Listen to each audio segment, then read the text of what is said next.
Mas antes de Pedro I falecer, ele deixa seu filho sob os cuidados de ninguém menos que José Bonifácio. Pedro II ainda era uma criança, então ele não podia assumir o trono. Enquanto isso, os liberais assumem o poder e começam a designar presidentes de província, estimulando ainda mais a ruptura com o Império. Calma lá um pouquinho, só para fazer uma explicação um pouco mais profunda.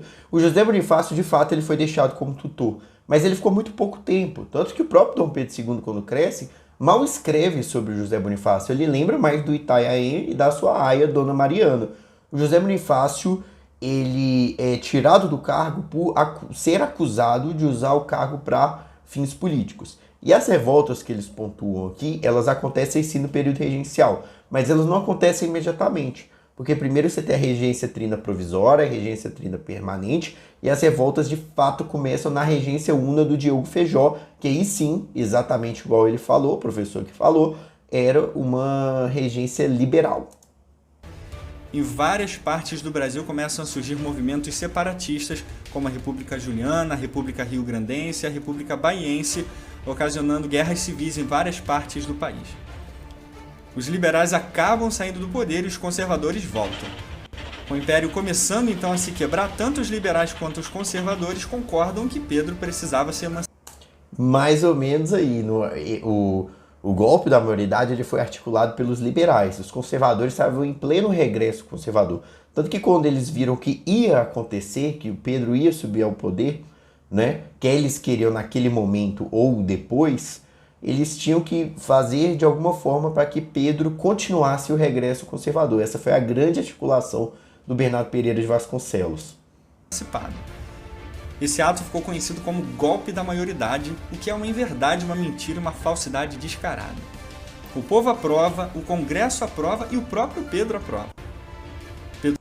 Na verdade, o povo aprova, de fato, uma parte da população, né, que era mais engajada politicamente, se manifesta em favor da monarquia. A aprovação do Pedro, você tem ela assim, muito tardia, o Dom Pedro II participando desse movimento, mas sim tem o envolvimento dele. Agora, o Congresso, o que a gente viu é que desde 1836 eles tentavam aprovar a maioridade do Dom Pedro II e não passava no Congresso. Não passava. Então, por vias legais, não passou. Até porque quem dominava o parlamento eram os conservadores. Só depois que o negócio assim tomou as ruas e uma revolta praticamente aconteceu, era um negócio assim que estava feito, né? Que foi para frente. Então, se a gente perceber que feriu a lei, feriu a Constituição, foi um golpe, apesar de ter o apoio popular. Um golpe não precisa ser necessariamente impopular. Então foi um golpe sim, tanto que o canto da época era o povo dispensa a lei, né? As pessoas cantavam na rua que dispensavam a lei e viva a maioridade. Pedro II então se torna o imperador do Brasil com 15 anos em 1840. E aqui começa o segundo e mais brilhante reinado da nossa história. E para colocar um pouco de juízo na cabeça de Pedrinho II, eles logo providenciam uma esposa para ele, a princesa Teresa Cristina, lá da Sicília. Desse lindo casamento nasce a mulher mais amada da história do Brasil, a princesa Isabel. Esse lindo casamento assim que o Dom Pedro II só tinha visto ela por foto. Daí quando ela chega pessoalmente, contam, né, que ele viu ela e ficou muito decepcionado, ficou muito triste. Tem relatos de que ele, inclusive, havia chorado para a Dona Mariana de tanto que ele não gostou da esposa, né? Mas, de fato, nasceu a princesa Isabel e a irmã dela, Leopoldina, que morreu muito nova. Agora o Brasil volta a funcionar e está em paz, mas só o Sul continuava fazendo barulho com a Revolução Farroupilha. E aí o gênio Duque de Caxias resolve a situação com diplomacia e acaba com 10 anos de conflitos na região, com o Tratado de Poncho Verde. Logo em seguida, o imperador institui um regime parlamentar onde tanto liberais quanto conservadores tinham poder moderador por meio do presidente do Conselho de Ministros, que seria como um atual primeiro-ministro. Essa estratégia política colocou o Brasil em uma posição muito respeitada no cenário mundial, tudo sob a liderança do seu novo imperador. Agora, o Brasil tinha um monarca 100% brasileiro. Diferente do seu pai casca-grossa e pulador de cerca, Dom Pedro II falava 17 idiomas, estudou medicina, direito, linguística, pintura, antropologia, geografia, geologia, estudos religiosos, filosofia, escultura, teatro, música, química, poesia, tecnologia e ainda era fotógrafo. Resumindo, ele foi o primeiro nerd da história do Brasil. Mas aí chega a Guerra do Paraguai e de intelectual, Dom Pedro II se... A gente tem que ter cuidado em imaginar o Império do Brasil como o centro do mundo, porque não era, pessoal. O Brasil era um país agrário. Você tinha grandes impérios, como a China, a Rússia, o Império Austro-Húngaro. Então, nessa perspectiva, tanto militar quanto econômica, o Brasil não era um grande país. Não era. A maior parte do desenvolvimento você tinha em algumas poucas cidades, como Rio de Janeiro, São Paulo, você começava a ter no século XIX, Recife, Bahia, Minas Gerais, era a província mais poderosa desse momento. Agora, se você fosse ali para o lado do Mato Grosso, Goiás, era tudo mato, tudo mato. Então, até no interior da Bahia era um negócio mais difícil. O Brasil era um país rural, essa é a verdade. Torna um soldado, o voluntário da pátria número 1. Mas Dom Pedro II foi um homem muito culto, que valoriza educação, ciência, isso é uma coisa que faz falta na política atual. Né? Ser preciso. Na batalha, 15 mil brasileiros com 5 mil argentinos e uruguaios derrotam 85 mil paraguaios. Herdando a destreza marítima portuguesa, a Marinha do Brasil foi essencial nesse conflito, em especial na Batalha do Riachuelo. Por fim, o ditador paraguaio Solano Lopes é morto na batalha pelo calmo e bondoso soldado brasileiro conhecido como Chico de Água. A guerra termina com metade da população paraguaia morta, sendo considerada a guerra mais sangrenta da história da América do Sul. Os brasileiros finalmente criam um senso de identidade nacional após essa guerra. De acordo com a Enciclopédia Britânica, o reinado de Pedro II constituiu a época mais frutífera da história do Brasil. O prestígio e o progresso da nação se deu principalmente pelo reinado esclarecido do imperador, que sempre foi simples, modesto e democrático também. Além disso, o investimento privado começa a crescer muito sob a figura de Barão de Mauá, o maior empresário da história do país. O Brasil começa a ser uma mistura aí de um governo imperial sólido e aberto ao mesmo tempo à iniciativa privada. Estradas começam a ser criadas, vastíssimas linhas ferroviárias, linhas telegráficas nas principais capitais e a arte chega no seu apogeu nessa época. A população cresceu de 4...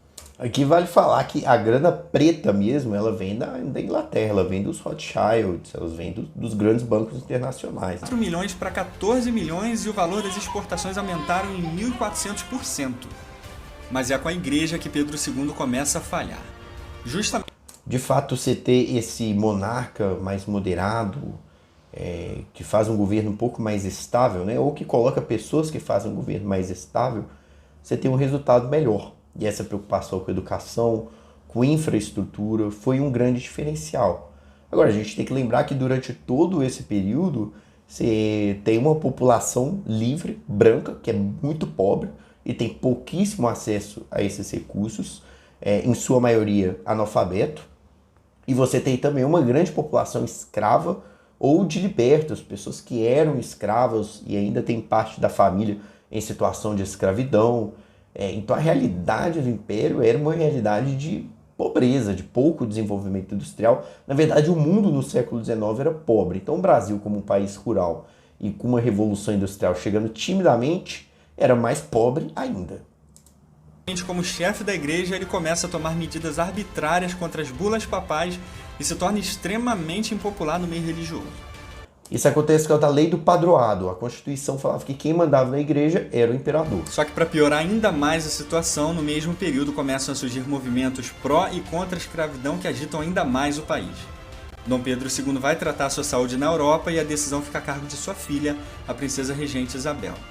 Ela muda a história do Brasil ao assinar a Lei Áurea em maio de 1888. É que dá um salto, acaba dando um salto muito grande, não é? Se a princesa Isabel foi lá e assinou. Você tem um processo de abolição que ele é muito grande. Ele vai durante todo o século XIX e até antes mesmo do próprio Dom Pedro II. E o movimento abolicionista envolvia tanto escravos, com a formação de quilombos, você tinha militância de rua, você tinha arte, a parte cultural, então era um movimento muito complexo. E a princesa Isabel ela teve parte nisso? Sim. Eu diria que dentro da família imperial, dentro da coroa, ela foi a que agiu mais ativamente. Foi a que agiu mais ativamente, inclusive gerando problemas políticos para o próprio Dom Pedro II. Mas ainda assim, ela não foi tão preponderante e impactante quanto o movimento abolicionista. Só que por mais importante que essa decisão seja para a nossa história, ela desagrada muitos poderosos com aspirações positivistas e republicanas que aproveitam essas inquietações para deslanchar um golpe que destruiria séculos de esforço E aqui gera uma correlação que é sempre muito errada, que é acreditar que os republicanos eram escravistas. E, na verdade, grande parte dos republicanos, cito Rui Barbosa, Quitino Bocaiúva e vários outros, eram, na verdade, abolicionistas, inclusive, né? progresso. Em 1889, a família real é expulsa do Brasil através do golpe militar liderado por Marechal Deodoro da Fonseca. O imperador morre 2 anos após o golpe em Paris, ainda com a terra do Brasil ao seu lado, a ser despejada sobre seu caixão. Agora, o Brasil se torna uma república à força, sem a permissão e aprovação do povo. O Império do Brasil chega a um fim brutal e com ele o período mais próspero e frutífero da história da nação. Legal o vídeo, animação, edição muito boa. Eu acho que tem algumas coisas que simplifica demais, um pouco romantizado também. E se é o período mais próspero e frutífero, eu não sei. Talvez culturalmente tem muita coisa interessante, do ponto de vista de desenvolvimento, mas a gente tem que lembrar, sei lá, na perspectiva econômica, né, durante grande parte do século XX, o Brasil foi o país que mais cresceu do mundo, cresceu mais que a China.